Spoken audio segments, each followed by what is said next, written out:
मराठी भाषा गौरव दिनानिमित्त मनसेकडून उत्तर भारतीयांना मराठीचे धडे.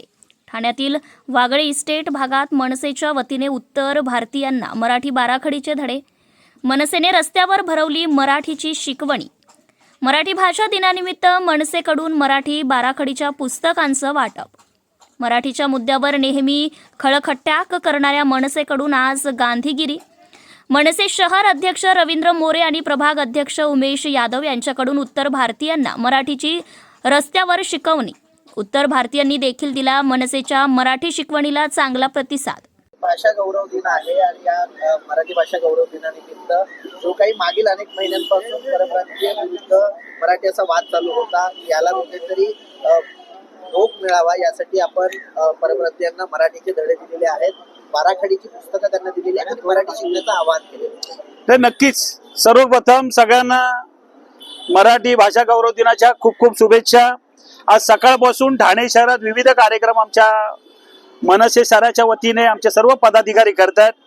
ठाण्यामध्ये सकाळपासूनच कुठे मल्लखांब स्पर्धा आहे, कुठे हे इतर भारतीयांना आपल्या पेढे, जिलेबी आणि फुल वाटप केलंय आणि मराठीचा सन्मान म्हणून करू सांगितलंय. ठाणा स्टेशन देखील लाडू वाटप केलंय. काही ठिकाणी शिबिर आहेत, स्वाक्षरी मोहीम आहेत, असे बरेचसे कार्यक्रम आहेत. परंतु हा आमचा पदाधिकारी, त्याचं नाव आहे उमेश यादव आणि त्याचा भाऊ राकेश यादव, हे आमचे साठेनगरचे दोन्ही पदाधिकारी आहेत. एक प्रभाग अध्यक्ष, एक शाखाध्यक्ष आहे आणि हा परिवार नेहमीच या विभागात चांगलं काम करत असतो. तर यांनी हा कार्यक्रम अरेंज केला होता की ह्यांचे जे सहकारी आहेत, मग ते रिक्षावाले आहेत, काही दुकानदार आहेत, यांना देखील मराठी आलं पाहिजे. बरेचसे तोडकं मोडकं मराठी बोलतात, पण माझ्यासारखं मराठी यावं म्हणून त्याने आम्हाला विचारलं होतं. तर त्यामुळे आम्ही हे बाराखडीचं पुस्तक त्यांना बोललो घेऊन ये, त्यांचे क्लासेस घेऊ. तर इथले स्थानिक आमचे सचिव आहेत राजेश भागवे, विभागाध्यक्ष संदीप साळुंके, ही मंडळी देखील इथे येणार आहे. आणि या लोकांना कुठे असं वाटलं की मराठीमध्ये अडचण येते तर ही लोक मदत करतील.